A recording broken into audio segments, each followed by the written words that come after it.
Good morning, everybody, and welcome to Managing a Hybrid Learning Environment. My name is Vicky, and I will be taking you through the training this morning. If you can please keep your mics muted just to avoid any technical issues, but we do want you to be interactive, so please post any questions, any comments. We want it to be really interactive, so if you have any ideas or suggestions, I'd really like this session to be where we learn from each other. So please keep your comments and questions coming, and we shall do our best to answer them as much as we are able. I'm not alone doing this. Behind the scenes, we have lots of amazing support. We've got Jason, Nora, Edward and Maria, so huge thank you to them for their help. And without further ado, we shall get started with the training. So our objectives, hopefully, that we will achieve by the end of this session is to differentiate between types of learning environments, to identify skills to support a hybrid learning environment, and to discuss communication strategies in different learning environments. So throughout the session, I'm going to ask some of my colleagues to come on the microphone to share some of your comments as we go through. So please keep them coming in. And this is the first part of the section. So when we speak about learning environments, what is it that we're talking about?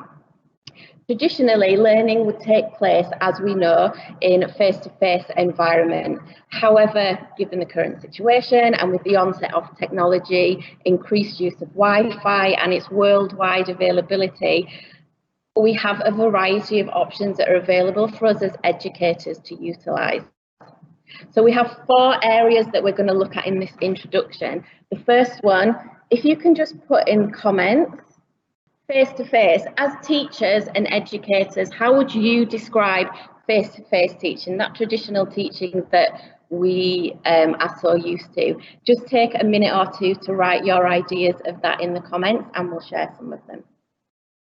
And Jason, Maria, if you have any comments coming through, it does take a while because we are just going through them, so bear with us.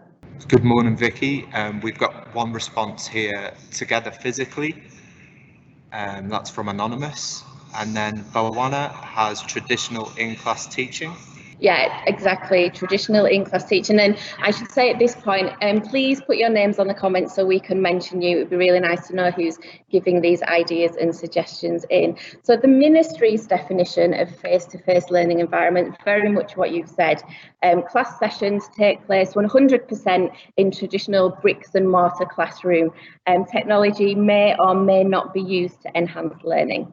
So the second one that I'd like you to consider is web enhanced, or what we would call blended learning. Just take a couple of minutes to add some comments for me. How would you describe blended learning? Just give you 1 more minute to think about that. Okay, so while we collate the comments, this is the ministry's definition of web enhanced or blended learning. We have class sessions take place in a traditional classroom, but technology is used to facilitate activities, deliver content and/or assess students. So we know that we use the internet, we use some applications online that support our in-class delivery. The third one that I'd like you to consider is hybrid learning. What is a hybrid learning environment? I know there's been some sessions on this in the Gulf Forum, so it's a new concept that we're coming to terms with here in the UAE. What is your definition of hybrid learning? Give you 1 more minute while the comments come in. Okay, so Marish, hybrid, catering for students in class as well as those joining online. So using technology to share classroom learning. Yeah, a great definition there, Marish, thank you. Hybrid learning is a combination of face-to-face and blended learning.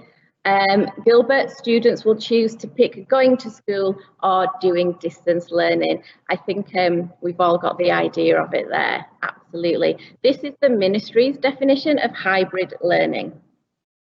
So online and face-to-face instructions are integrated with a substantial amount of seat time in the traditional classroom, substituted with internet-based activities. So I think we're all on the same page with that. And last but not least, what are your definitions of online learning, something that we've all been getting to grips with recently? I'll give you a minute or two to write your definitions before we move on. Lots of comments coming in still from the hybrid, which is really good.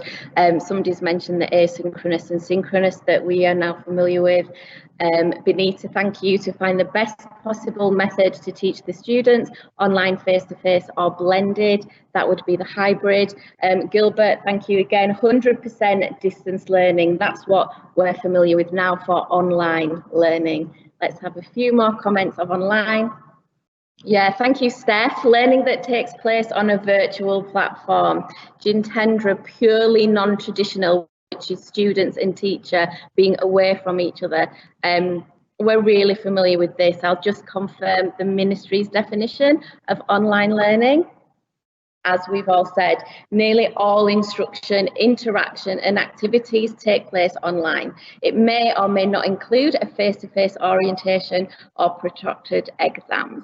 So we're really clear about those 4 learning environments, and we've all used all of them to some degree, but obviously today we are specifically looking at hybrid learning.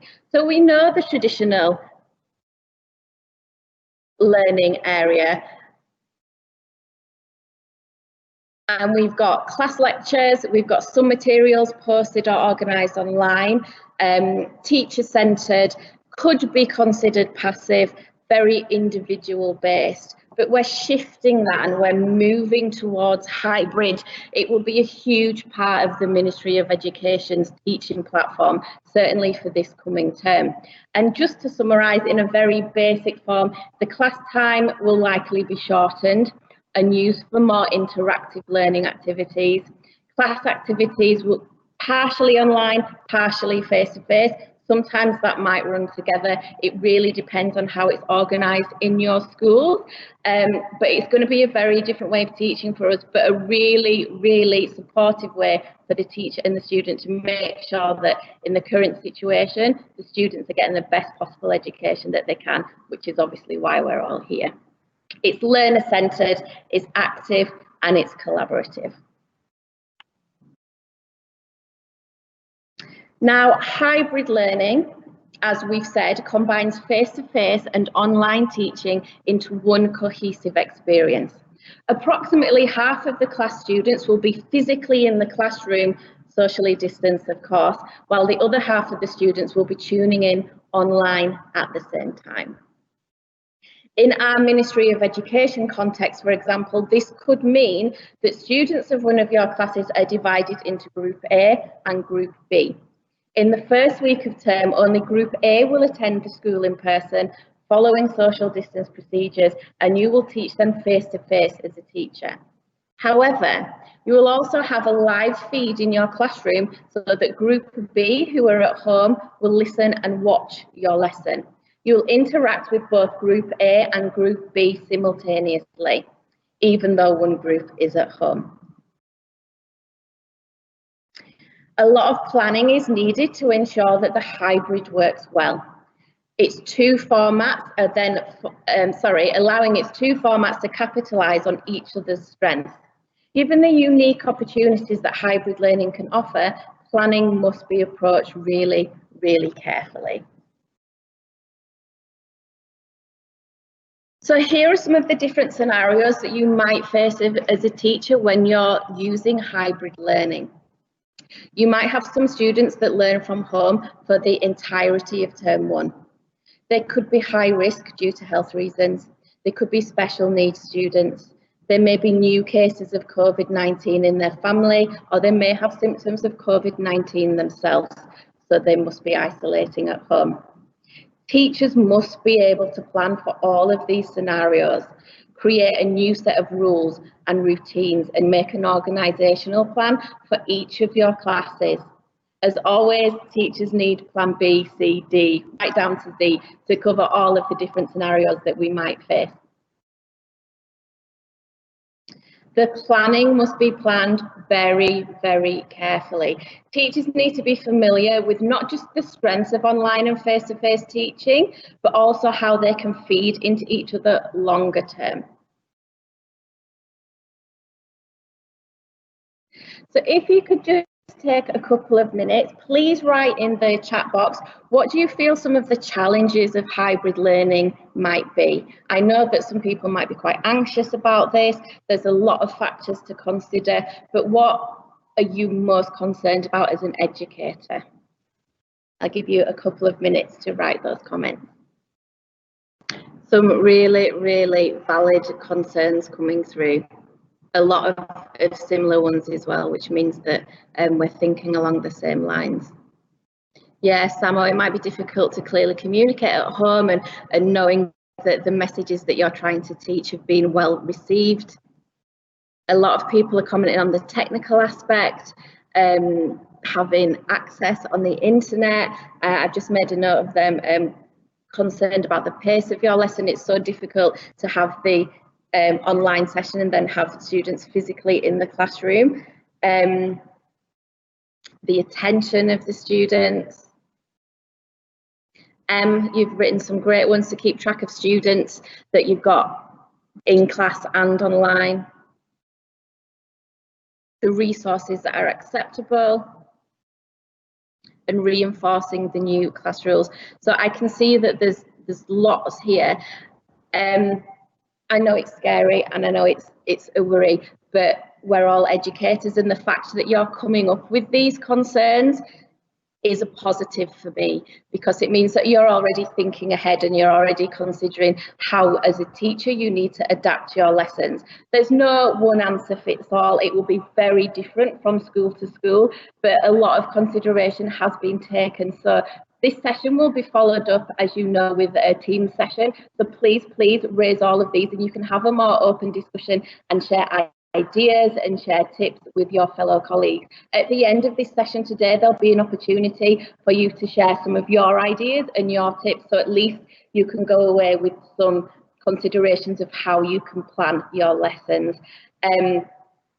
My biggest piece of advice to you is to really work with your admin team, really work with your principal to resolve some of these niggles that are going to come up, certainly within the first few weeks, but we're all in this together. So there'll be things that we haven't considered, and as long as I can see that most of the comments by far are about giving the students that individual attention as a teacher and making sure that they have a good learning experience. So we'll work on it together. Thank you for those comments. They're really, really appreciated. So let's look at some of the strengths of hybrid learning. There are many. I know it's uncharted territory, but there are a lot of strengths to help us be able to move forward with this. These are just 4 here. As we've seen already at the start of the session, we combine different types of learning. Part of it will be face-to-face, other parts of it will be online. Tasks and assessments can now be online and face-to-face, so we're actually reaching more learning abilities, which is fantastic. There's no one way to do things in the classroom. This leads to flexibility for the teacher. So organisation is the key. If we're planning ahead, we hopefully will see those positive results.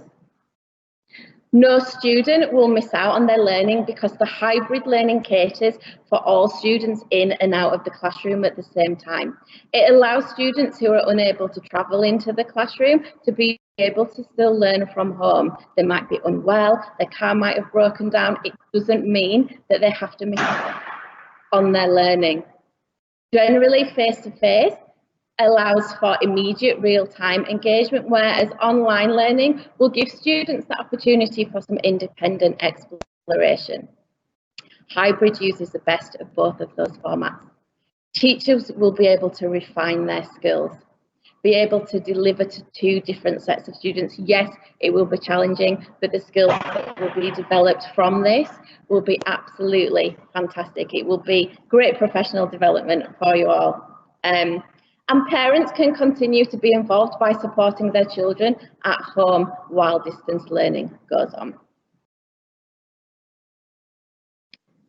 So now that we understand what hybrid learning is, we've looked at some of the benefits. If you have some additional ideas of some more of the benefits of hybrid learning, can you just pop them there in the chat and we'll see what some people think some of the positives are. I'll give you just a minute before we move on to this slide. What do you think any that I've not said, any of the additional positives could be for hybrid learning? Mariah, I apologise if I've mispronounced your name. Precise and differentiated planning, absolutely. It will allow you to be really, really specific with your differentiation. Mansour, thank you. Time management and preparing for different scenarios beforehand. Anonymous, but a valid, great comment. Exploring new teaching techniques and platforms. Developing that flexibility as an educator. Fauna, allowing teachers to be more, and students to be more interactive. Anonymous, I wish your name was on here. It's a fantastic comment. An excellent gauge for future education and can always be refined so that the system can become better and improve all the time. Amma, I'd not even thought of that one, absolutely. Controlling your voice and protecting your voice through class management. Enabling students to become more independent. Developing technical skills for sure. Remember that one because we're coming on to that next.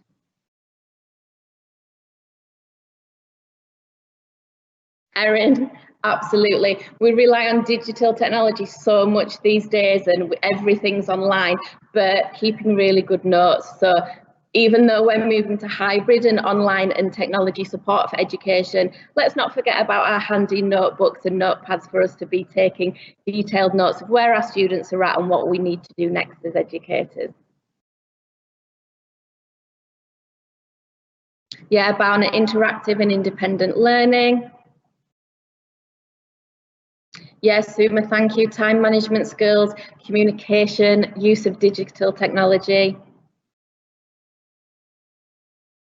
Excellent. A positive could be that students whose parents may not have enforced student participation before may now have a chance to engage with the curriculum.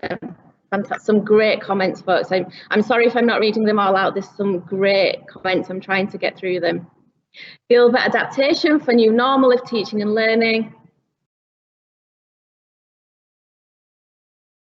Timing is so important, you're right. Variety in teaching styles. So what's absolutely fantastic to see is, yes, where some of us are quite anxious.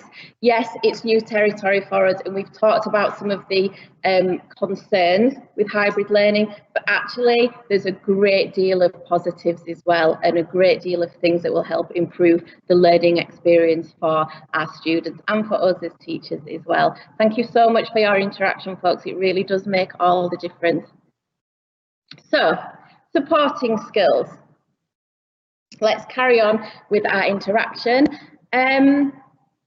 What do you think some of the skills you will need as teachers to develop? I know that Erin there spoke about being able to take detailed notes. What other skills do we need to maybe refine and tweak a little bit or develop completely to be successful in hybrid teaching? I'll give you just a minute to give us some more comments in the Q&A panel.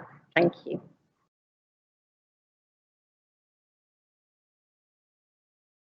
I'm just going to read some more of these comments about strengths out while you tell me some of your skills, because they're great. Developing IT skills, developing your technical skills. I think this actually could be a skill that we need to focus on and develop more.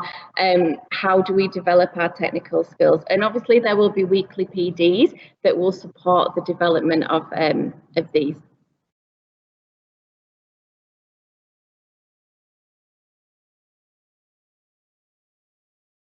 Yeah, how to be creative with students physically in the classroom and online is certainly something that we'll need to look at. Planning, differentiation and assessment for both sets of students.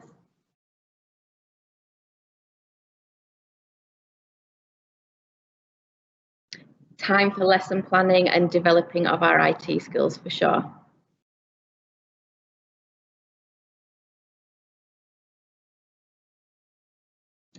Yeah, behaviour management.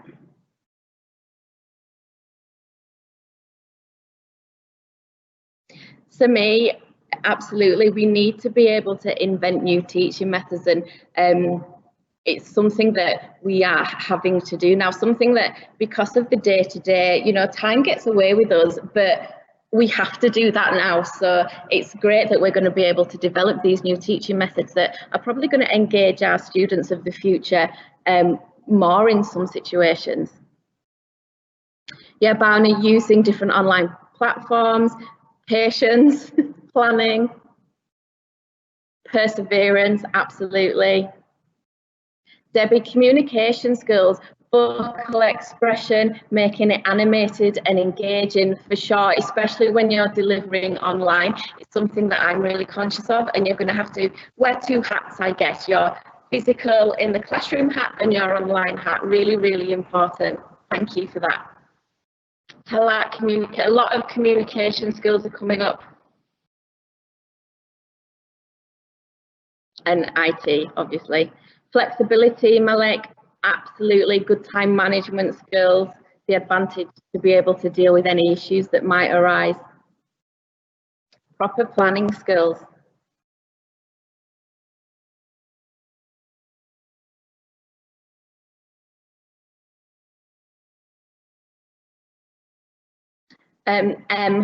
Absolutely, I'm going to read this out. To remember to keep a cool head and be positive, as I think it will reflect on how students will react to me and how they receive the material. Perfectly worded, so important. The student is the centre of the learning, and how we respond and how we react is vital. Thank you for that. Patience coming up.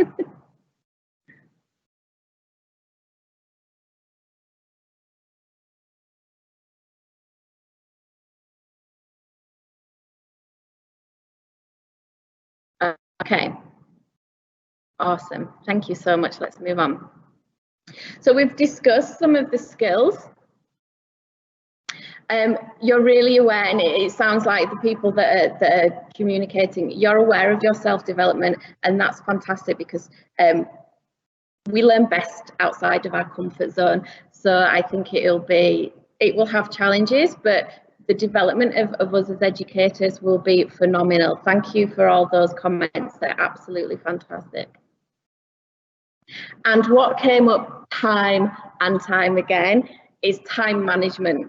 You know, time gets away with us in lessons, and a lot of people had commented on that's a skill that I need to refine. And that's not new for teachers. I think it's something that we are constantly working on. There's so much as a teacher that we have to think about in the classroom, and so much content that we have to get through, that time management is quite a common element as a teacher that we need to just tweak a little bit.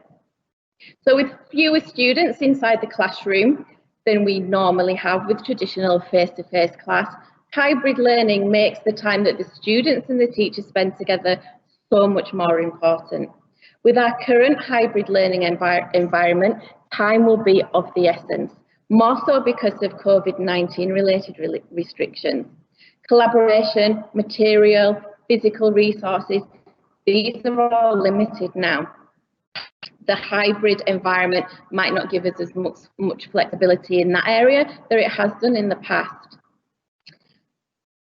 It's not just because of a hybrid learning environment, but also because of COVID-19. Safety is the #1 priority for us. We need to make sure that we're following all the health and safety measures that are provided by the country and by the Ministry of Education, but it does restrict us as teachers. So just remember, some of your activities might take a little longer. Students logging into online, sanitisation within your classrooms,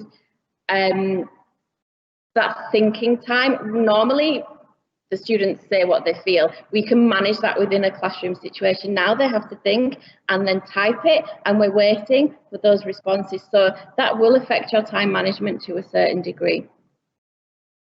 A hybrid lesson during the COVID-19 period will take a lot longer to plan than a lesson outside of this time. It's that simple. Similarly, one hybrid lesson generally may take longer to plan than any online or physical classroom lesson because of your groupings, because of the things that you highlighted earlier, because of restrictions, and probably because of factors that we've not even considered yet. So it's really important. You did mention it several times in the comments. Effective time management in the lesson, whatever that looks like, but also a clear, sufficient amount of time to be able to plan your lessons. So in a traditional classroom, sometimes a significant amount of in-time class might be spent watching a video recording or reading text. In a hybrid environment, as a teacher, you should share these videos and long text for students to read or watch prior to joining your class. The lesson itself should focus on analysing, exploring, deconstructing, and collaborating on the video and text. That's just an example. This kind of teaching approach is similar to what we call flipped classroom model, in which students review video lectures and other resources online on their own, and then they come to class ready to go further with what they've covered. But the flipped classroom model is not totally appropriate comparison for the potential of hybrid teaching. The sessions that are designed for online work in hybrid classes are not merely for reviewing material, they're intentionally much more active. So we briefly mentioned earlier Group A, B, or C. Teachers need to remember the categories of the students in their classes. Group A, who are physically present and their needs. Group B, who are following the lessons online and may have Wi-Fi issues, might be slightly less responsive, but will be coming into the classroom in a few days' time. And Group C, those students that will remain at home for the remainder of the term. Teachers need to efficiently plan on a weekly basis, lesson by lesson, for all three groups. This is where digital copies of the lesson with instructions, activities and notes must be shared with the entire class. Not to forget, differentiation and other standard classroom practices must be upheld and must continue. You've highlighted that to me already, so I know that people are aware of it. You might want to consider recording your lessons as they're being taught for students that can refer back to them, but also in case there are any internet issues, you will have those recordings then that you can send out to your students in your classes for them to review and watch in their own time. This was, from what I saw in the comments, this was the most important thing that you all suggested was a key focus for us when we return back to lessons with the students: communication. With all the shifts taking place, in particular with some students physically present and other students online, communication is vital for students, for admin staff, for parents, for everyone involved in this process. You need to make sure that you're doing regular audio and sound checks and encourage your students to do the same with their devices as well. They need to be regularly checked. Teachers need to remember that if students remain unclear about the lesson or any task or any objective, you have Microsoft Teams there as an additional form of support. Use this to communicate and call students and support them when you can or at the end of the school day. Written and verbal skills will need to be a teacher's strength during hybrid learning. Students may feel unorganised and become distressed if the teacher's not organised or clear on what is expected.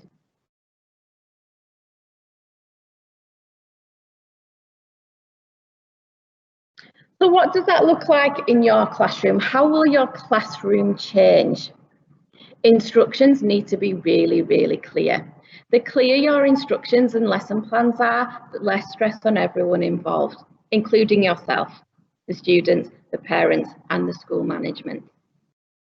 Support your colleagues. Teachers, don't be shy to ask for help and advice and support each other, even with the most basic organisational tools. It's going to be difficult to monitor the progress of your students who are sometimes in class, sometimes online, and sometimes absent altogether.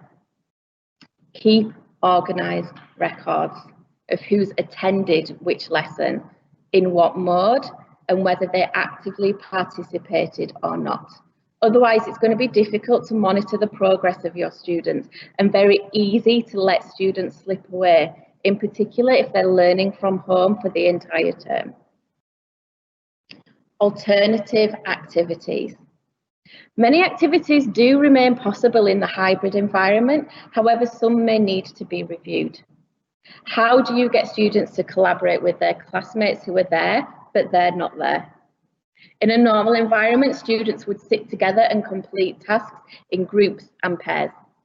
Now the teacher needs to ensure that laptops are brought in to every lesson and that they can set up an online environment where students can collaborate for each task.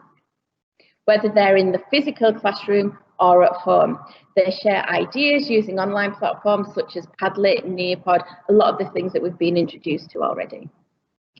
And probably saving one of the most important things to last, the welfare. And here it says welfare students, but I want to extend that to welfare for everyone. It cannot be emphasised enough that teachers must continuously be checking on the welfare of their students and their colleagues during hybrid learning. Constant changes can be difficult to comprehend for everyone.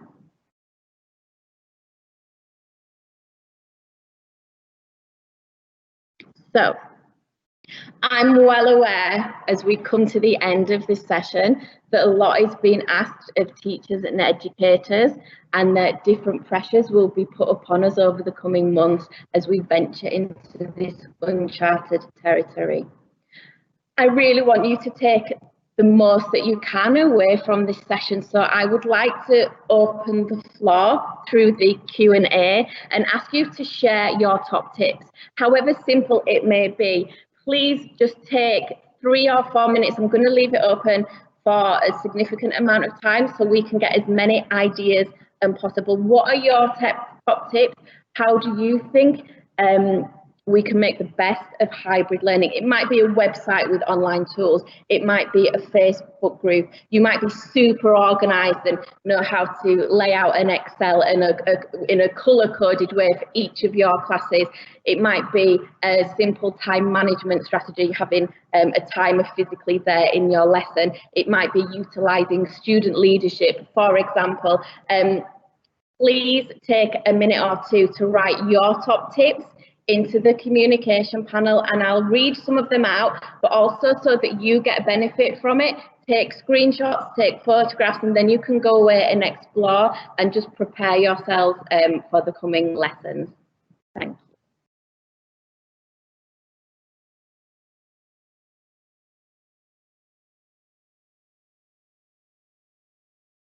So Ishrat, yeah, thank you. Stay organised, high level of planning, but what's your top tip for that? How do you stay organised? Do you use your calendar on Outlook? How do you make notes? Is there any useful websites or resources that you can share with us?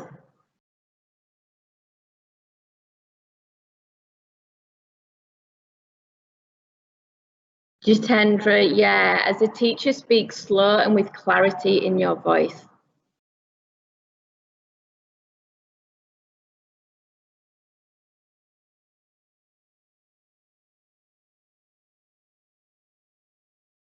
Gilbert, one of my favourite online platforms is Prezi. Please check Prezi out. It's an alternative way of creating a presentation, so an alternative to PowerPoint, but it's really great for animation and effects.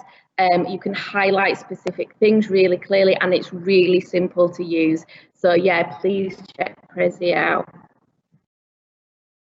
Christina, absolutely. Find a group of teachers and peers that you can align yourselves with to collaborate and share in planning your ideas. That's a great tip.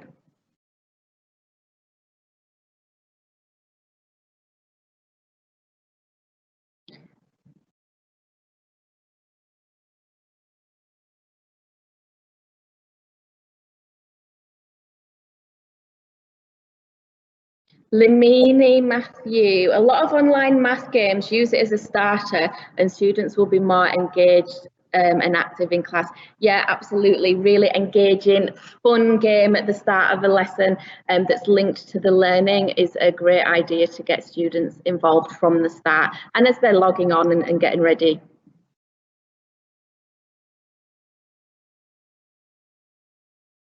We're getting a lot of love for Prezi. Raghad, time management using digital timers. Excel, yeah, it does help you to be organised. The calendar to record your classes, and I would add to that colour coding your groups A, B and C, and within the calendar you have a notes section where you can you could put the names of your students, you can keep notes on individual students, so the calendar might be like a really good tool moving forward for you to keep organised records of all your 3 groups. Thank you, Ragad.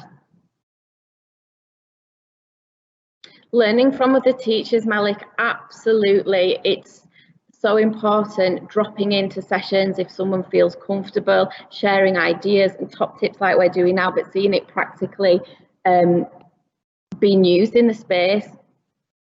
100% agree. Keep it simple, not too many activities.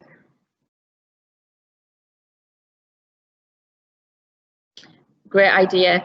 Using online PowerPoint presentation as a main resource, which can be used in classrooms and shared to students online. Please make sure that you're screenshotting these. I hope that you're finding some of them useful and it's giving you some food for thought.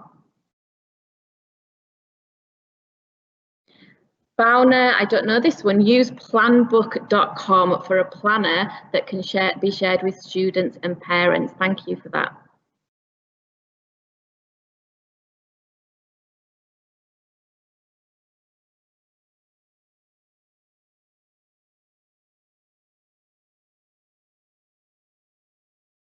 There's a platform called Verbella for online meetings used by business and education.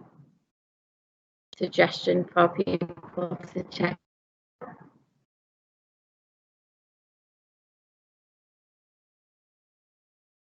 Yeah, writing instructions on slides in a clear way, as well as explaining it verbally. Creating a competitive environment, quizzes as plenaries. Absolutely.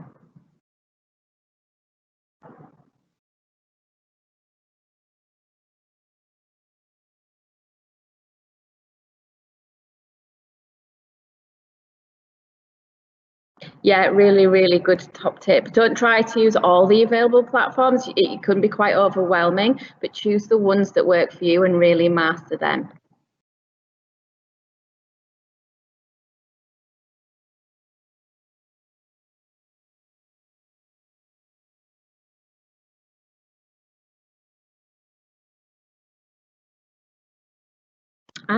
You can use Sway. Yes, I forget about Sway.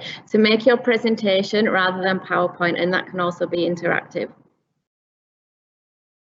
Minecraft education, and absolutely, let's end on that one. Always keep alternative plans at the ready, just for those problems that might occur. Thank you so much for your interaction, for your comments, for your positive approach to hybrid learning.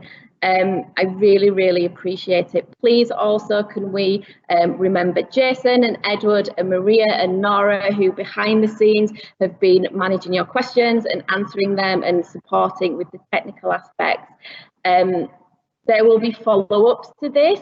So this is just the beginning of our hybrid journey. In a slight change to the schedule, we are not going to have a break. We're going to move straight on to webinar 2.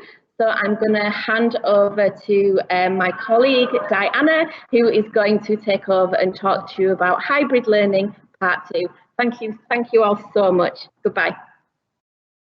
So in this second part, we're going to look at the roles and responsibilities of hybrid learning. In this session, our goal is to identify the teacher and the student's role in a hybrid learning environment.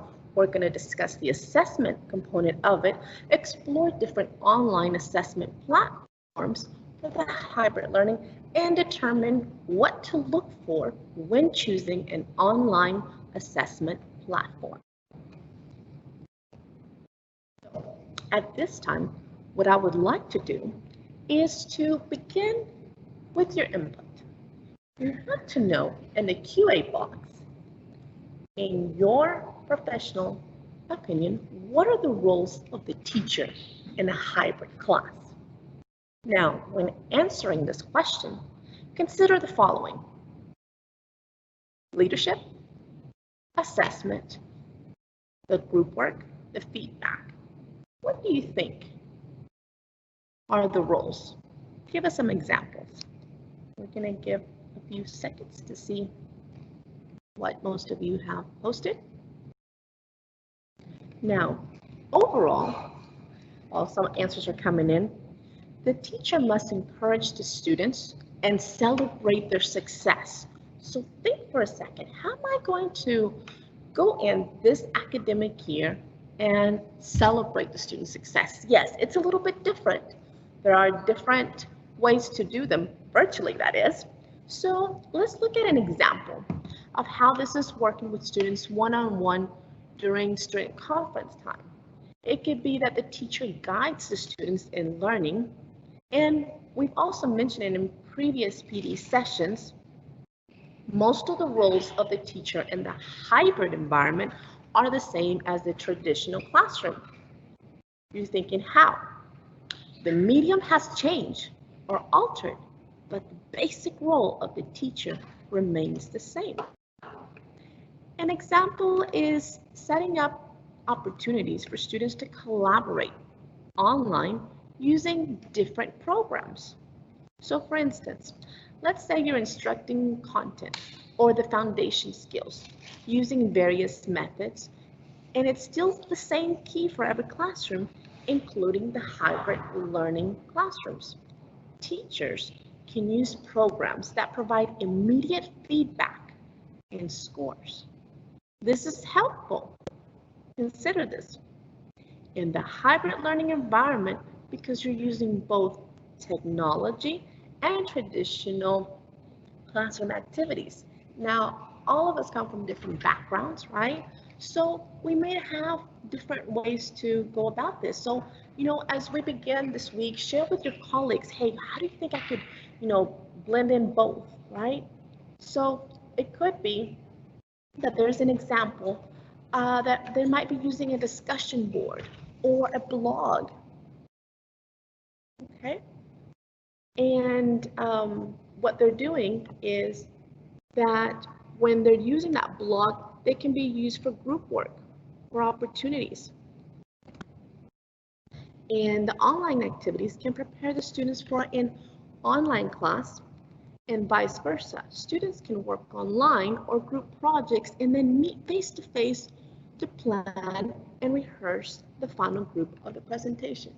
Okay, a second, we're going to look at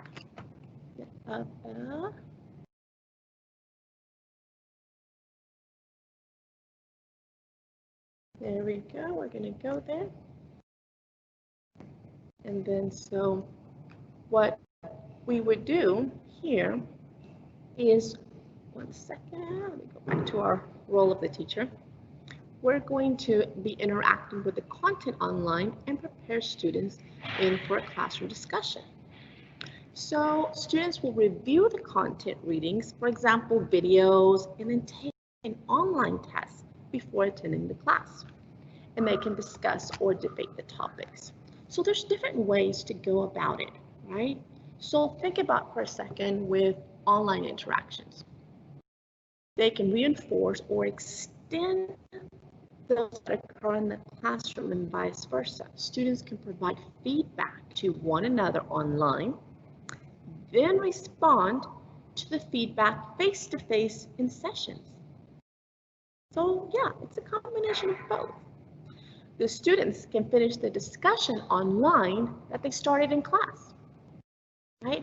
So just think for a second on the different ways that when you go in, you're thinking, okay, this is the traditional, this is the online, how am I going to merge the two? Be creative. And again, share with your colleagues, hey, what are you doing? This week I'm going to plan this. Okay, this is how I'm going to introduce my first week with procedures, or I'm going to do this with different things. It could be the introduction to the bell ringers.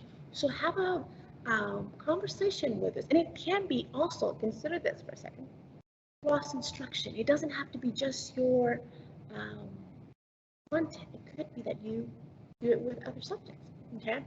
So teachers are able to assign various resources to use the learning the material in the blending environment, but traditional and online activities. So the teachers, they can personalize the material. You have a lot of ways to consider, okay, that you can tailor the levels based on the student's needs. And most of you, if you are in the same school, you'll know that particular class, or maybe you taught them last year, or you've gotten feedback from the prior teacher that they have different needs. This particular class loves projects. That 11th grade class that you taught, you know their needs, and luckily you teach them out in grade 12. So adapt to them. What if you were not teaching them last year?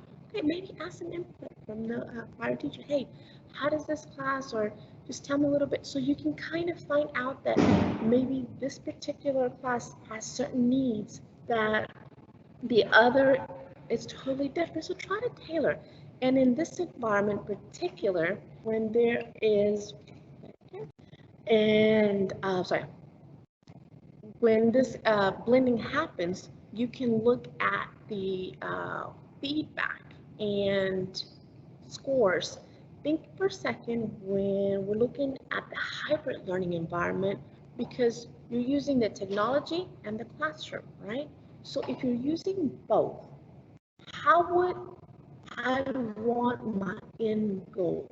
My end goal for this week will be this. My 6 weeks goal will be this. Or by the end of the month, I would like my students to be able to do this. But now that we're doing this hybrid learning, we would find different modifications, right? So your role as a teacher, again, is to find different ongoing assessments. A lot of you I've talked to, and they said, hey, this is working really good, and we're trying this out, and this really worked, Nearpod, this really worked well with this particular scenario. So find different online assessments that can be made to give students a bit more freedom, okay, to assist them through the entire process and give them feedback. Yes, we're going to be in a different environment, but our goal is to continuously provide the feedback for our students and be flexible in the environment. Allow to say, okay, this worked. Well, this worked not so great. So how about we try something different? No worries. We'll just go along and we'll adapt. But that's where our students need to see that positivity, that flexibility to say, my teacher, she knows it, he knows it, they can do this, they can do that.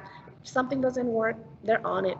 Students know genuinely when you're just, no, it has to be this way. Students can catch on and say, look, my teacher is flexible. We can do this, we can do that, but my teacher knows what are my scores. So let's look at the next part.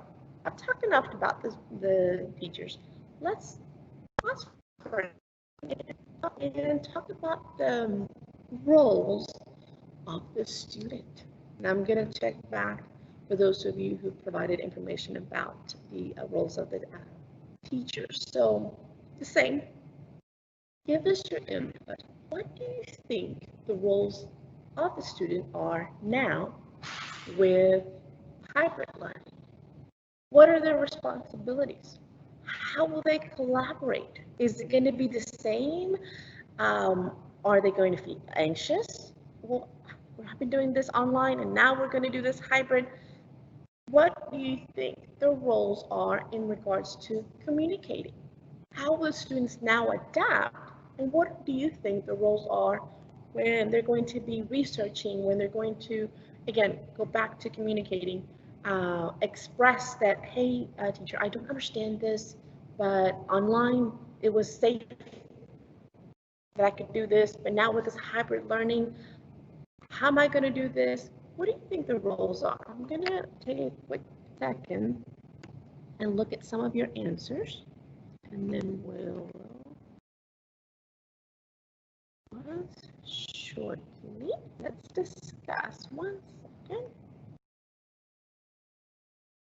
All right, Safa, you mentioned encourage student one-on-one interaction and interaction with technology. That is crucial. And I say this because we know it. A lot of our students sometimes are not comfortable with technology because they're not comfortable with technology. And I'm not saying for all, but in some situations, maybe they don't have that exposure, maybe they don't feel comfortable, or it could be their home environment, whatever, that they don't feel comfortable with the interacting online and technology. And then now this hybrid learning is going on.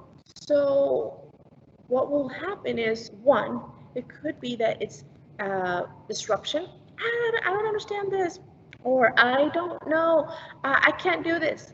But in reality, it's just they're not adapting to the technology interaction. So as a teacher, and even within the student, it is crucial that we encourage, that we create that environment for students to interact. Okay, so and so, I'm gonna pair you with such and such person. And I'm not saying physically, it could still be online, right? If you have questions, message back your technology buddy. And I don't know, some of you in term 3, if you had technology buddies where if the students, you know how you would have the regular classroom and, okay, in some classroom strategies with regards to discipline, you would say, ask your buddy first before asking me. So it could be that you ask your technology buddy before asking me about a certain question that you may have. So a couple of different ideas that we could, alternate now with this hybrid learning. Also, someone anonymously posted, ensuring the content and materials are engaging. Let me say that again. Ensure the content and materials are engaging. We know that majority of our students, and I'm going to do on the opposite side, love technology, right? And they're fast. I can do this. The other day I was watching, I think it was someone was showing me that their 11-year-old was doing stop motion, where you take different pictures and then you make it move like a caricature. And I was like, 11-year-olds can do all of that in program? It's just exciting that a lot of our students during this process that time that we have now changed to online learning have gained not only the ability to, only the shortcuts to technology and in the classroom, but also the ability to say, hey, I'm not finding this material engaging. And it could be a classroom where they're all silent. It could be a classroom where they're just, no, okay. And then you're thinking, how can I make this engaging? It could be that your content, that your material, some of you, and I don't know, we all have different ways to start our lessons. The quote of the day or the fact for the day. Well, what if you now, instead of just speaking and presenting the quote, the intro, the vocabulary words for the day, you do it in the hybrid learning mode where like, okay, everybody, pause, let's begin, and you do your drum rolls, and we're going to do a 30-second PowerPoint on vocabulary introduction. We're going to find different ways. So what we would like for us to do is to continue with our next part as far as the role of the student. So students must bring their learning and data. The students must collaborate. See, Safa, what you were saying about collaboration? And communicate. And they must be able to be leaders. They must be able to research. You know, a lot of our students now are finding out that I can create, and that's great. And you've seen all those extra videos out there, but how can they create material for you in the academic level, but you now this academic year with all this technology expertise that they've gained over the summer and prior cycle 3 term, be able to create content in a rigor. And it's just not, okay, PowerPoint, I've created something. No, they research. I would make my students say, okay, not Wikipedia. How are you creating this content? How are you creating this PowerPoint? What are your resources? Well, I took it from this website. You're a grade 12 student. Did you create this PowerPoint using credible sources? No, I just took it from a page. Yes, but where? Show me where. Try to find EDU websites, and that will redirect it.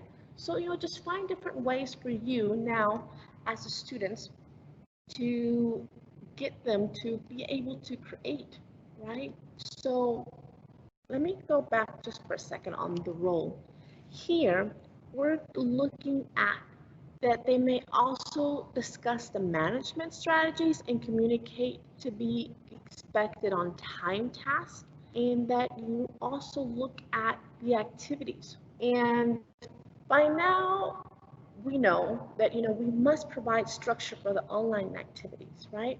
But if it didn't happen in term 3, or you kind of had some, I would say, classroom or online classroom retweaking about your online activities that you saw, you know, the students, they took too long on this activity, or the students took, I didn't give them enough time, maybe I rushed it. So set aside time this week, okay, and look at my bell ringers. How can I give the students the role to self, I would say, organize or have a little tick off? I was doing some classroom observations for Cycle 1 about a year ago, and the teacher knew it. The students knew it. But because the teacher explained it, she would have a board and, okay, such and such activity, 3 minutes. And she labeled it. And these were 3rd grade boys, 30 of them. No, 33, to be honest. 33 boys. So if you can get 3rd grade boys, 33 of them, to have the role that they knew their timings, 3 minutes for bell ringers, it would be that the students knew that the lesson or the vocabulary took 5 minutes. And I would ask them, because I was observing the class, what's next? Look, over there. I said, yes, but read it to me. What are you doing? And they would tell me, a lesson, independent practice. So now I'm motivating you to have your online checkoff list. And I know I've seen, and a lot of you have expressed, I do that already. Yes, but reinforce it. Reinforce it where the students are creating their role to know I am regulating my own time. I know that this is expected of me. Prepare students for the collaboration work where the activities are in teams. You could say that the students are getting to know each other at the beginning of the year, and you're thinking, yeah, but most of them know each other, they've been in the same class. It could be that you create an activity where they're getting to know each other on their favorite book, their favorite, I'm trying to think of topics here. So they're getting to know each other in a guided direction, but those activities, okay, have a plan, have a structure. For example, groups can create their own process and procedures for when they encounter group problems. So if your role, and again, giving it now to the students, is for the students to create a plan. Let's say that you've assigned them in groups. Then they come back and encounter that one person did not do the work. It's easier, and we've seen it. Okay, we will just do it for them because they're slow, or because no. Create a plan in place to say if the person does not fulfill their portion of the project, this is what will happen. We will try to help them, and even, let's say, create a line to say we will not do the work for them, or that you're saying that we will create a project or a solution for when we get finished ahead of time, because you're going to have those students who just finished. Okay, well, what can we do when we get finished? Are we just going to just wait on everybody else, or could we do an extra activity?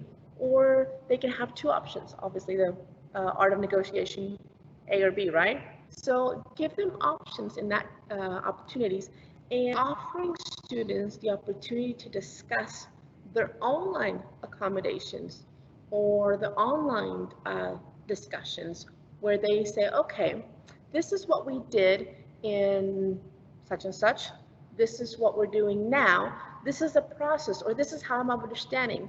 In term 3, I was observing a classroom where they were basically guiding their own discussion. The teacher said, okay, this, and that. All right, let's begin. And then the students knew that their responsibility was to participate 1 to 2 times within that week. Or in another scenario where I was observing another class, this teacher would be asking them, hey, how do I do this? Hey, how? And then the students would respond, but timidly, right? So to just find different ways that suits you to get these students to have a better role within hybrid and within their discussions. So moving on, let's talk about assessment. What could be done when it comes to assessing a hybrid learning?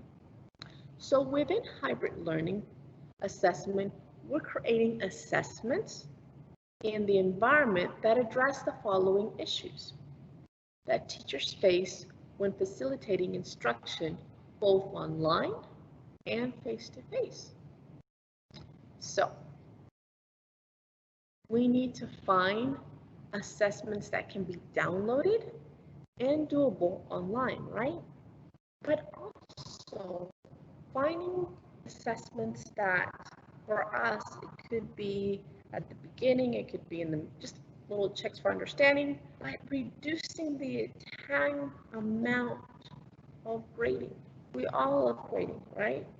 Okay. We all enjoy having less time not grading. So find different ways that you could do your checks, whether you're doing LMS, whether you're doing a Quizlet. Find ways that with this new way that you're teaching, it cuts time, because one, you have now a different role to play with hybrid learning, but also you could also, let's say, provide sample submissions. You could provide more meaningful feedback. So within hybrid learning, we're finding out that you're trying to make things easier to identify learning gaps. You're doing data reports, right? You're finding different things that within those gaps, you understand, okay, my students have gaps when writing their sentences. My students have gaps in recapping a reading passage. Okay, then what can I do about that?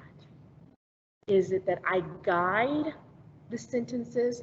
I help them with little tips, and it could be an online discussion.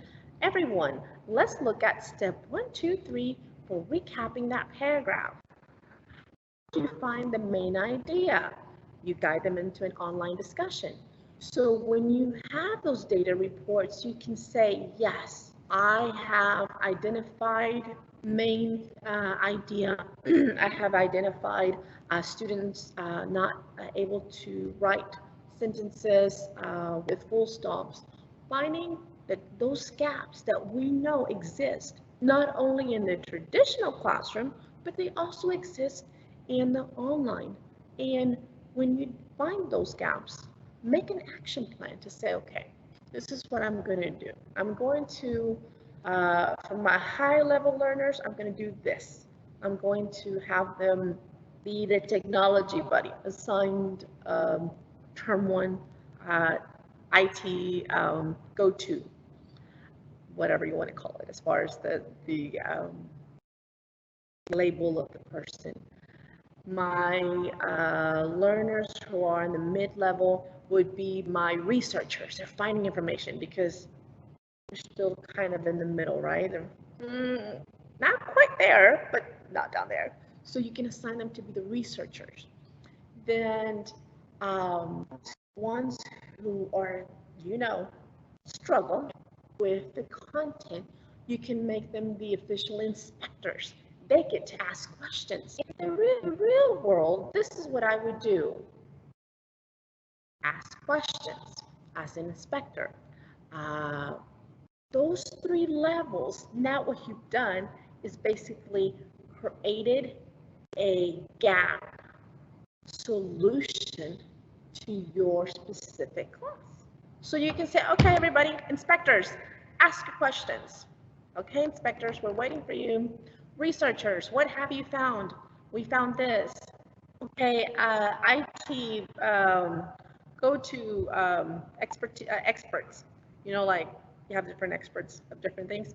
What are your recommendations? So what have you done? You've identified the topic, you've identified the gap, and then you have all of these 3 levels working simultaneously within that online discussion or that face-to-face discussion, working collaboratively, but yet you do it in a way that they know that I have a special role. I can do this, right? And obviously, we want our students to receive real-time. And you're thinking, okay, yes, real-time feedback. When there's a large class, you can still do that. And you can do that by simply doing, like I was giving you a scenario, researchers, this is what I have found. I have found that those of you who are researchers, I found this. Or you can give them real-time feedback where you get with your inspectors, the students and the low-level learners who ask a lot of questions. Hey, I've noticed that the inspectors are not asking this, or I've noticed, and it could be an environment where they themselves feel comfortable asking, researching, being the experts, right? All those 3 scenarios. And you're creating that assessment, but in a safe environment. You're not saying, no, you don't know this, and the students know that the student struggles, but yet this is a new term. This is a new opportunity to expand, to explore, to test out things that maybe that, it's not going to work, it's not going to work. Yeah, it's a new semester, enjoy it, right? So let's look at the assessment within the learning. You might be asking some of these questions. So, how many platforms should I use in order to be successful? What should I do for an online platform that will create more time for me as a facilitator? We call this Working smart, not hard. What platforms will make it easier for students to adjust to a hybrid learning environment? What do you think? And the QA box, and then we're going to go back to see what answers y'all provided. Let's look at the last question, and let me get some feedback from y'all. What platforms would you think for this hybrid learning would be good? Pause there for a few seconds and go to the QA box and see what y'all have answered. Okay.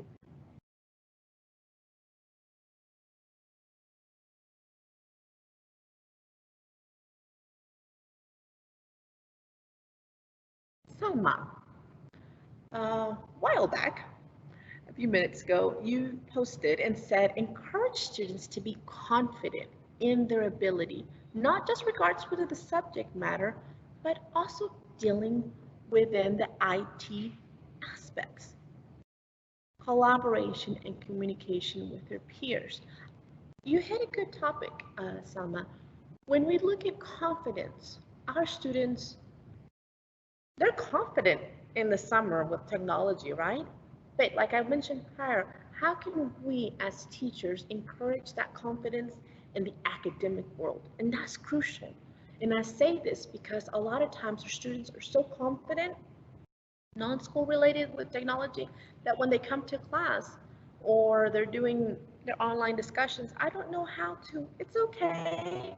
Feel free to make mistakes. Don't worry, we're all learning here. Build that in a formal and an informal way to get them to do their confidence, right?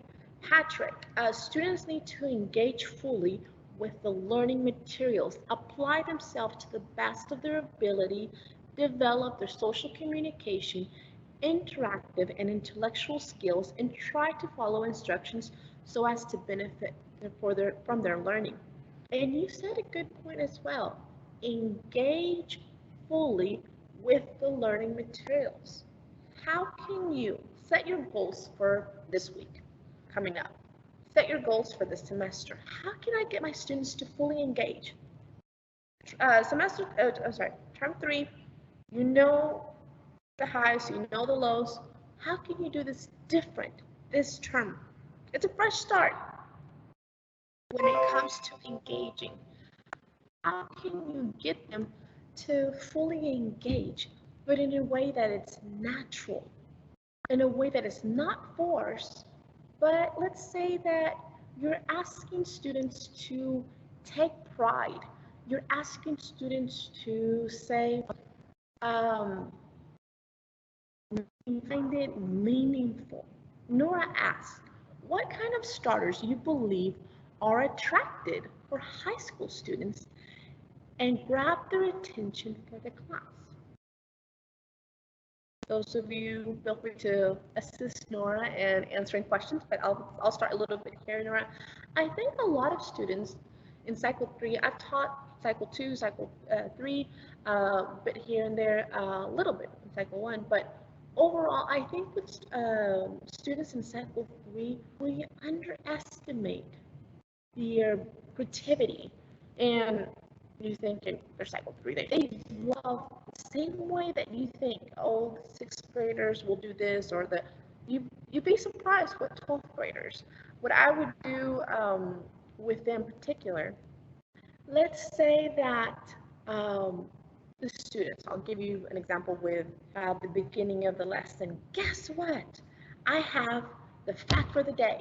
I would pause for a second. And you're thinking, okay, she's just going to say something. No, it's just creating, I would say, creativity. And you're creating the ability to, let me say, finding the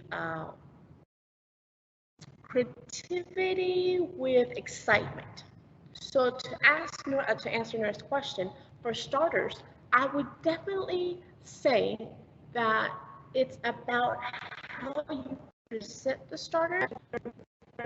It could be that you make an announcement You do a 30-second, like I was telling you earlier about the drum roll. Okay, this is the vocabulary for the words.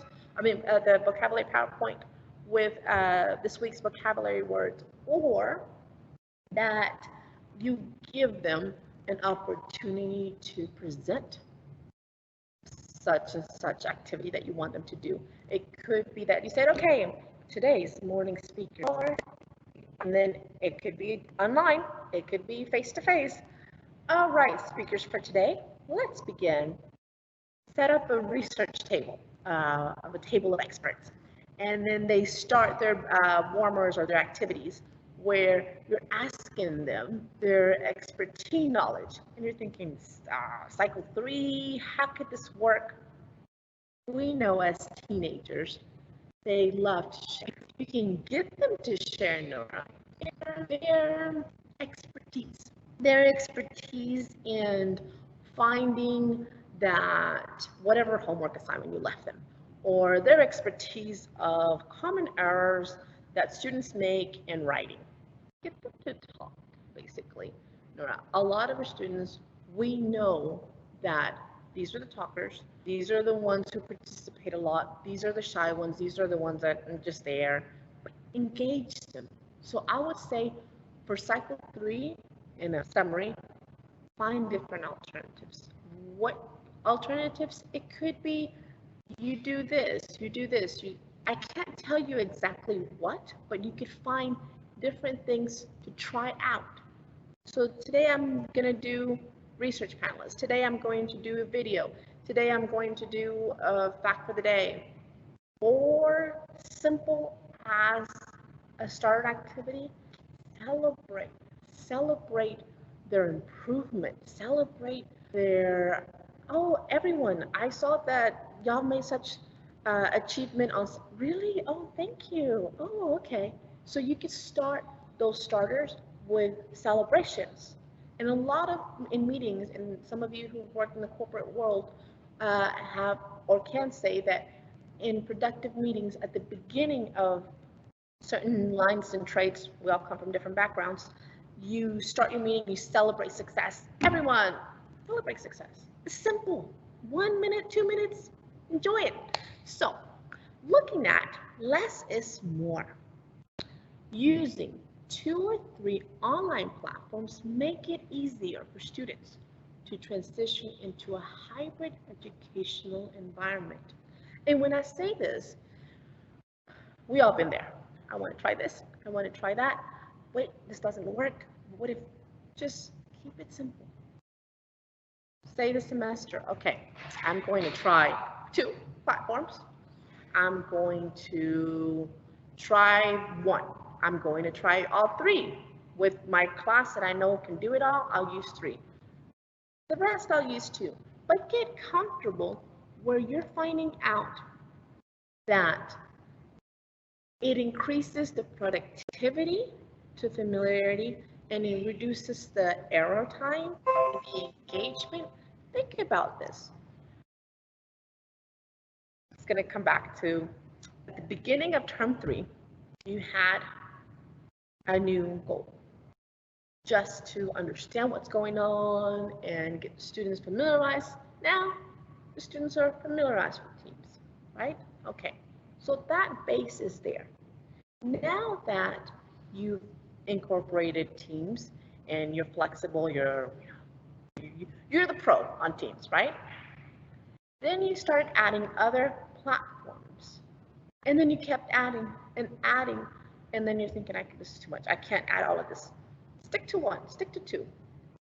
But it also gets the students to be familiarized. So if you in term 3 use 1 platform, okay, then in term 1 now of this year, you're going to get students the same, familiarized, but you're going to guide them through. You're going to say, okay, everyone, we did this in term 3. Now, this platform is similar to the one that we did, but it has more features. Guide them through. Don't just say, we're going to do this now. and this is something new we're going to do. No. Just say it's similar to the one we've done. What are you doing? You're giving them that ease of saying, okay, you got me hooked up on Nearpod. Now you're asking me to try this? Why? We like this one. Don't change for us. And the students will tell you, no. We like this one. Just say, okay, we're going to try this one too. So you're using the students' ability to adapt, right? But it also frustration. Students, and we know it, a lot of times they will start fading out with concentration and not going to be comfortable, okay? And just change slowly and gradually. Say, okay, everyone, in term 3, we use this platform and we're going to continue. However, by week 2, we're going to give them the heads up. Tell them we're going to use this platform and we're going to use this one as well, or we'll try with the second one. Actually, you know, get them to maximize their learning, and they'll tell you why this one works good. We don't need another one.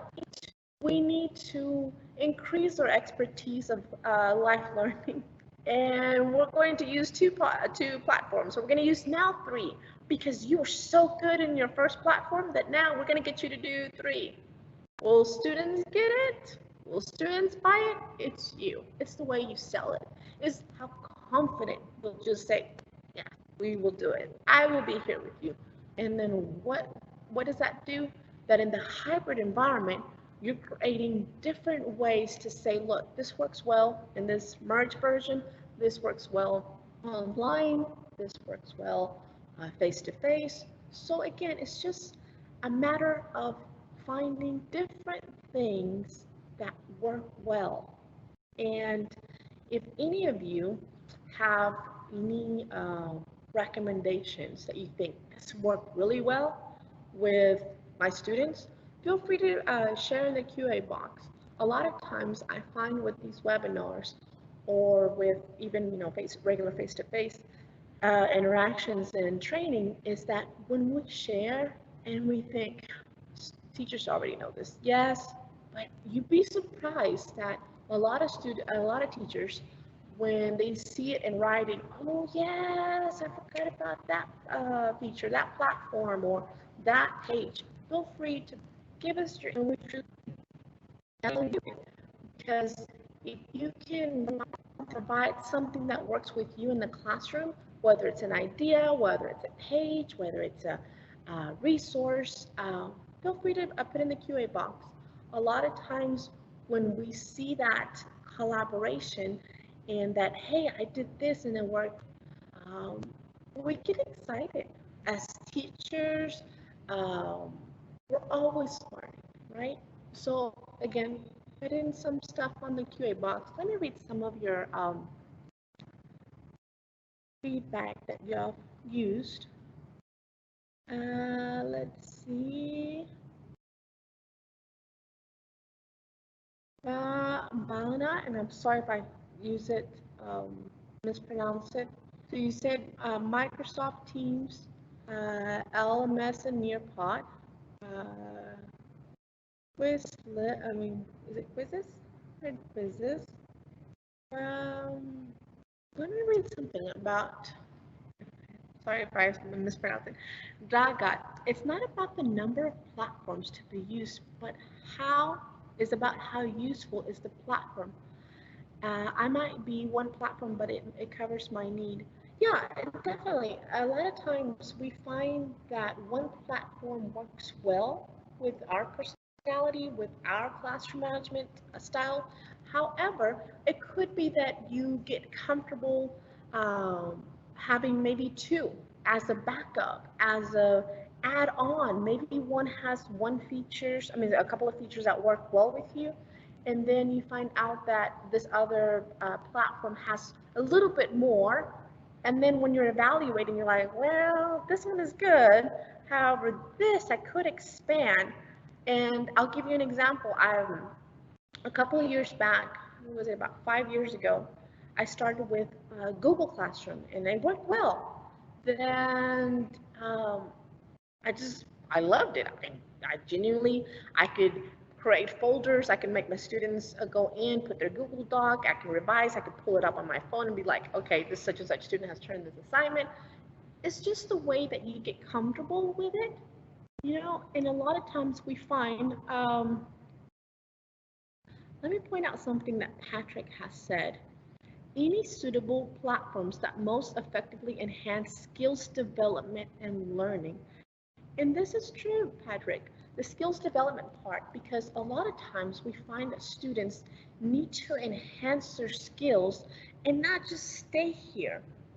And this is where I'm going to kind of maybe go through a debate with some of you that say, this works good, just don't change it. But what are you doing now, term one, might be slightly different and growing in this way to find out that it could be that the students are learning now here, and then when you've taken up an additional platform, they've learned to adapt, you know, lifelong learning, work related, and then you can eventually take it back to what they were working on.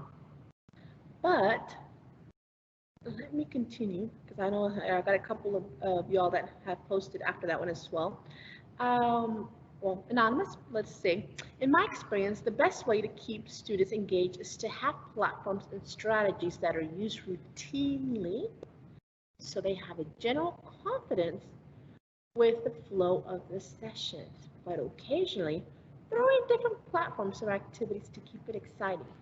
And that is true. A lot of times you find that students need that consistency. When it comes to classroom management. The students know that this platform is used at the beginning, this platform is used at the end, or that on Mondays we use this activity, or on Thursdays we use this activity. So you find different things to have a consistency, and that's crucial. So thank you for that keyword when it comes to consistency. There's someone else, Sammy. There is a Chrome extension called Peer Deck, which is very useful for interactive lessons.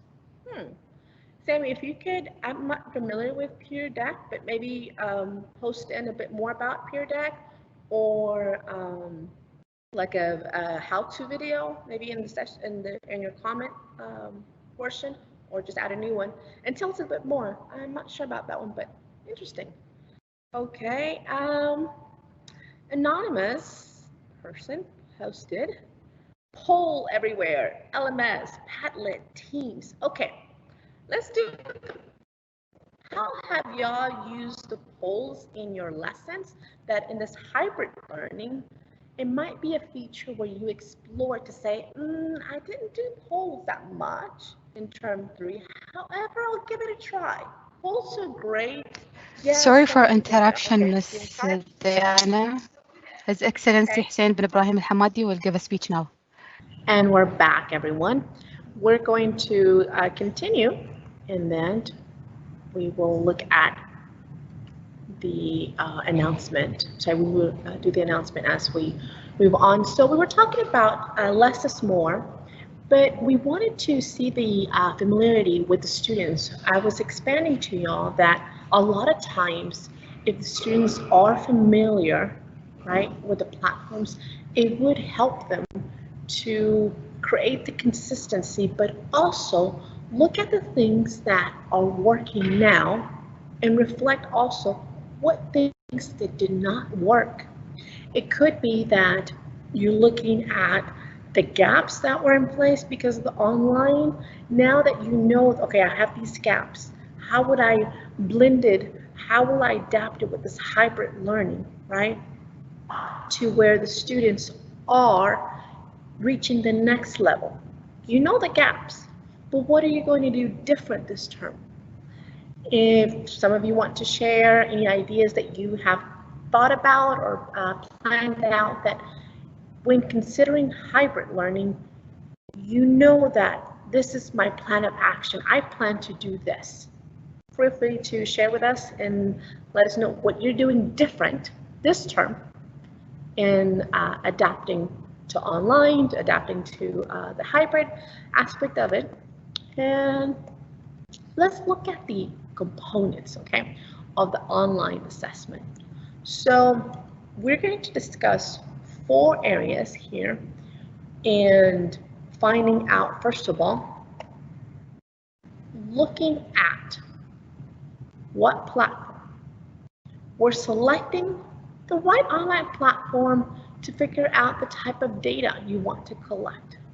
So pause for a second and think, okay, I want to collect this data 6 weeks. I want to collect this data to think that I want to achieve a certain goal.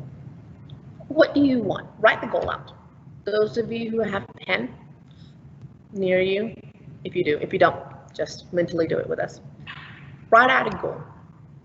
What data would I like to find out in regards to this term? How will I use it in the sense of these online assessment platform? The platform that I'm using now, would it help me achieve that goal? If your answer is yes, great, continue with that platform. If your answer is, I don't know, then look at the couple of suggestions that have been posted. See if you know or not familiar with some of those platforms. And even today, when you finish the session, consider looking at other platforms. You've taken the workshop at the beginning of term 3, where it had all the strategies and different things. Look at the goal. Look at what you want to achieve. Is the tool, is it actionable evidence about the student's performance? Does the platform accurately analyze the student data to find the gaps? It's great, whatever platform that you're using, the kids love it. However, is it helping you as the classroom person to identify the gaps?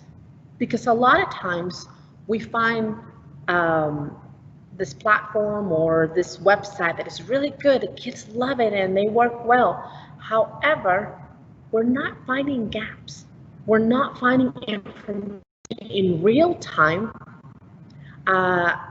where you're seeing that, let me make some adjustments here. And then when I make those adjustments, can I give the students valuable feedback? And that's the real issue or concern that I would suggest or incorporate here, that whatever works for us, whatever works with the students, might not be where you're needing to take it up to the next level. And I say that because a lot of times we get so comfortable and you're like, I barely know how to do this, or I really like this, don't ask me to change. Yes, but change equals growth opportunity. And a lot of times there has to be a little curve, and you know that uncomfortable portion of the I'm going up, nope, I'm going down, nope, I'm going up, plays crucial to getting you as a teacher out of your comfort zone. To say, okay, everybody, we're not all familiar with this platform. However, we're going to guide it to, we're going to do it as a group. We're going to do it as a class, and we're going to learn this new platform. And the students, no, miss, no, mister, we like this other platform. Don't change it, don't change it. And you're thinking, well, students don't want me to change it. I've done it, it works well. But it's not giving you that evidence. It's not identifying those gaps, right? What I want to do here is to move on to the next part, okay? That what factors, okay, that teachers usually look at when choosing the correct platform which fits their students, but are not limited to, first of all, randomization, time limits, So when we look at the first portion, we're finding out that these platforms give the students the opportunity to have random opportunities to be tested on the material, or are these platforms just, the students know it, click, click, click, click, click, done. All right, teacher, I'm done. I got my 10 points. Great, I learned something. But how can you take this to say, no, no, no, no, no. The platform that I'm using gives the opportunity for the students to have random interactions with levels. It could be that it has random opportunities that if they did not get it, and some of you who have suggested various platforms, thank you.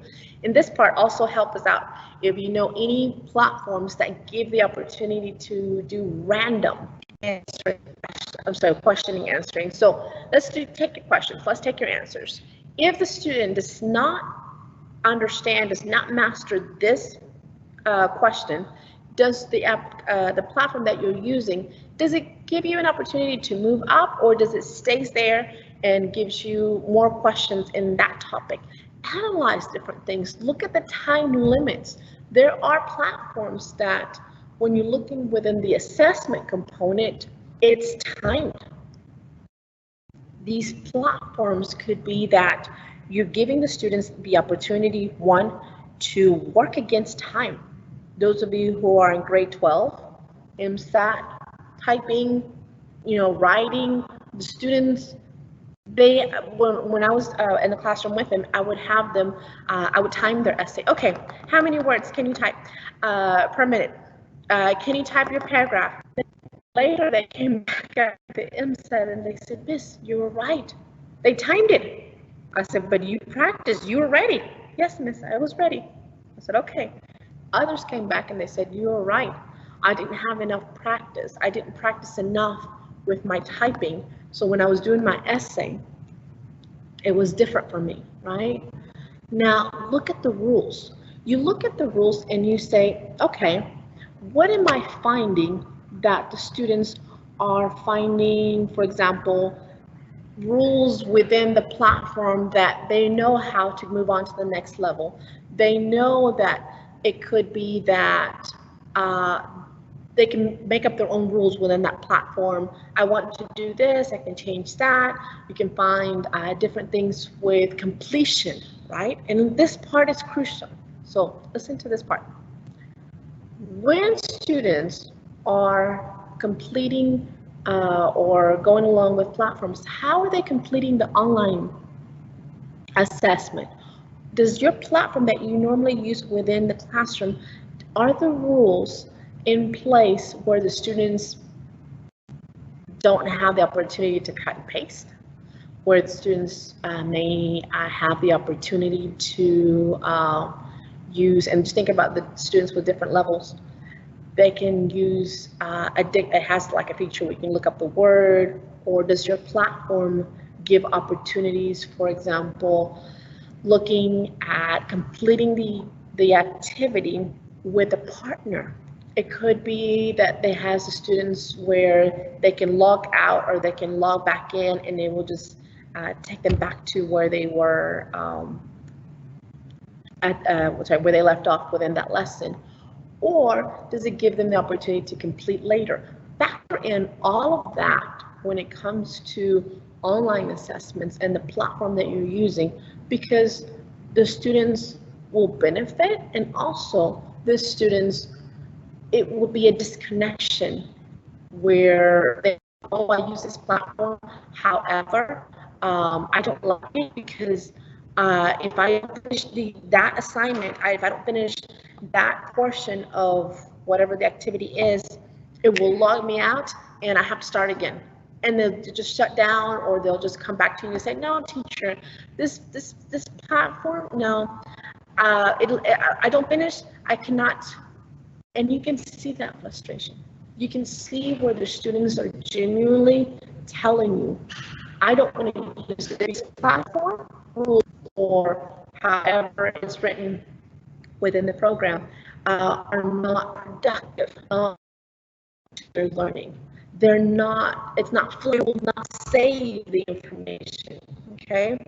Now the last part, as far as proctoring, because of COVID assessment, software developers have included this feature to appeal to certain scenarios where students need to be supervised and ensure credibility.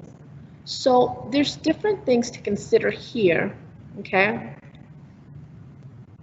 Because you're going to see that there are different things here. For example, with your quizzes.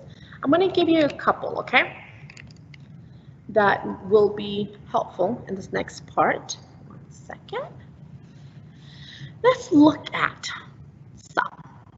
And if you know, and if they work well, feel free to put in the QA box. This works well. This is the secret to this particular platform. We love your input, and truly we benefit from what you tell us and how to get around. I mean, I've tried three, I would say 3 of them. 1 I still have to. But overall, when you look at these 4, let's see if you've done, or if you have not tried 1 or 2 of them. Let's see if maybe we can get you to be convinced to try them out. So quizzes is online quizzes, and yes, someone earlier, I can't remember, I think it was Anonymous, had posted this one. It can be taken simultaneously as a game or as an assigned homework. So you're thinking, okay, this hybrid learning, I'm going to assign homework online, but could it be that I assign it as a game? You know it. Students,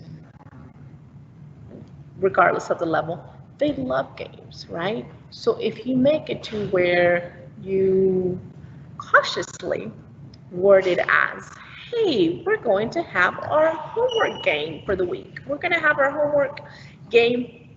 And they're like, oh, okay.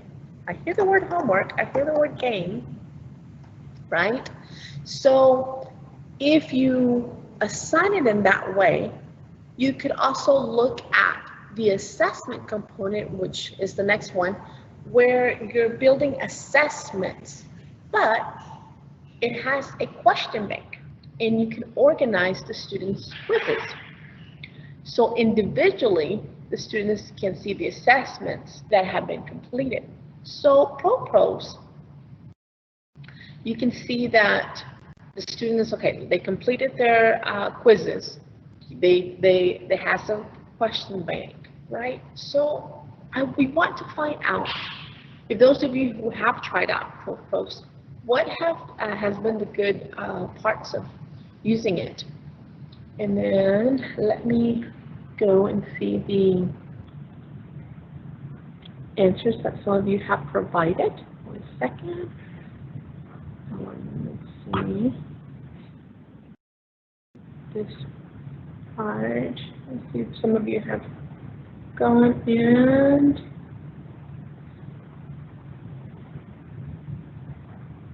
someone posted earlier, what has been an alternative to OneNote? Several of you have posted several ideas, and we want to see if you have any other suggestions to help the person who has to answer this question. So, Mentimeter. Let me move on with that. People are still answering. Mentimeter allows you to build presentations and incorporate them in a formative assessment as polls and quizzes. I've seen Mentimeter live with other presentations, and it works really good. I like it.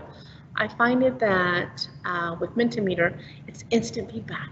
I mean, you're there presenting your presentation, and then, okay, question 1, okay, question 2, boom. And then it has little color coded where you have a little, the report is being produced, and there it goes, done. So it's just nice to get that instant feedback, and then also show it to your students and say, okay, everybody, we are waiting for the results. And make it exciting.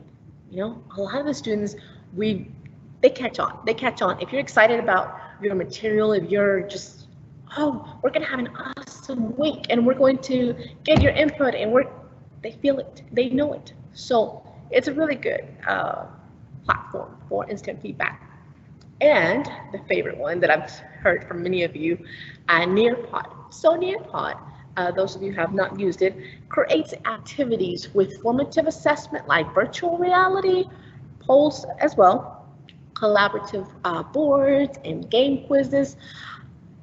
The input that I've heard from several of you is that Nearpod has been a platform that a lot of our students have become well familiar, and also they're preferable. So I don't know. If any of you have different, let me know in the QA box that you consider. Which takes us to the next part, the overall goal. When we're considering a platform that best suits your classroom, okay, I'm gonna pause there, and I'm speaking in a singular angle, that classroom,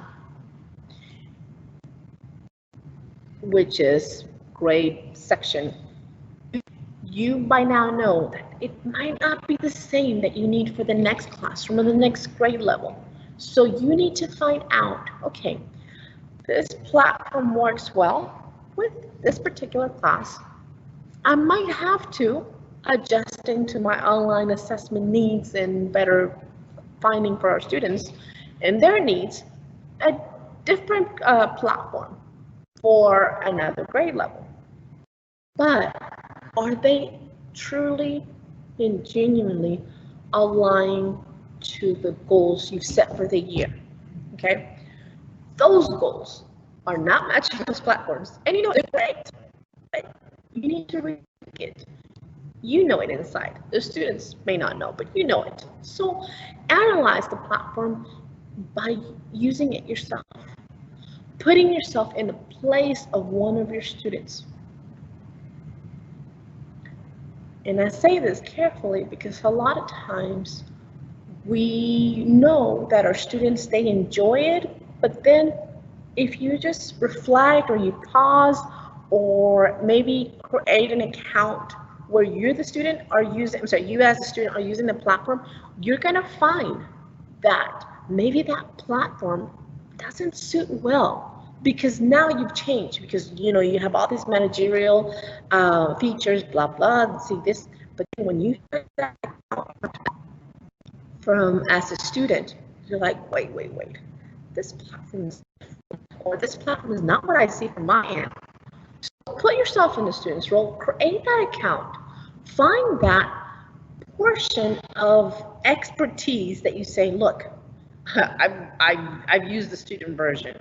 I've gone in there and participated, and it's not clear. Or look at the SWOT analysis of the platforms to provide the enriching experience to find and support the curriculum that you're delivering. It's a great platform. It could be the component to the online assessment. However, when I look at my overall goal as the curriculum, it doesn't catch it, or it does. And I'm not saying just on one side, but also on the opposite side. On the opposite side, it could be that platform that you've analyzed, that you've gone in there and looked at this and said, okay, I'm going to use it again this year. No, it works great. I won't change it. Or it works great. However, I could say that I want to add a little bit more, spice it up. You know, a lot of our times our students are like, okay, here we are, a brand new year, and we're going to continue to use that platform. And the students are like, great, all right. No, make it exciting. Say, hey guys, we have two options. Guess what? We're going to do this platform, or we're going to do this one. Which one do you prefer?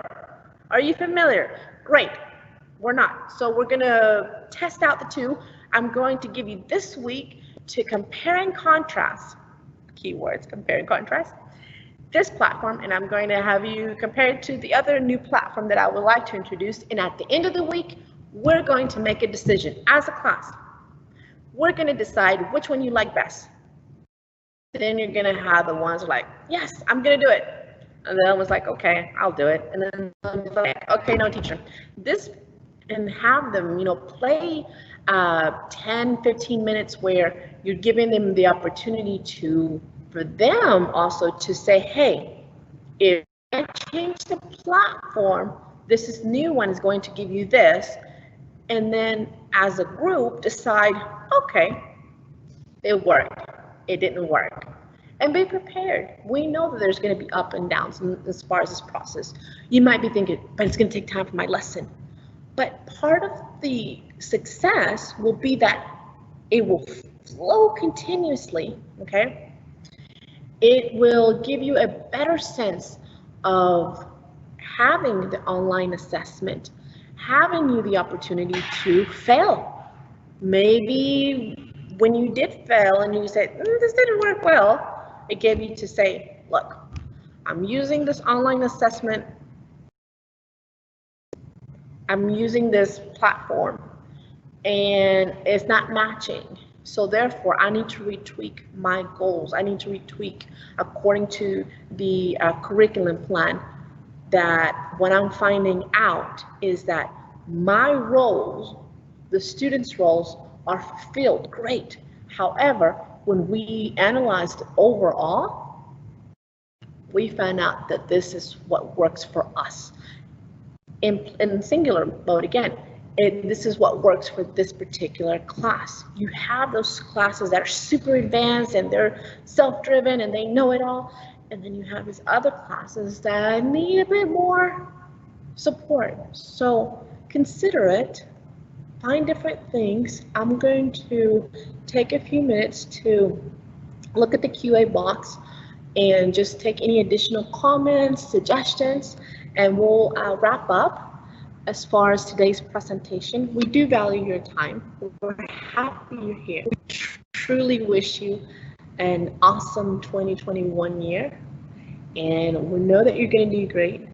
We're going to see you again, and at the same time, we're just happy. We're happy because you're here.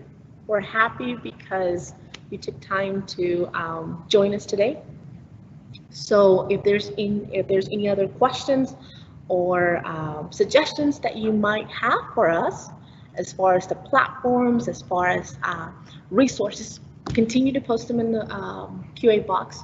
We truly value them.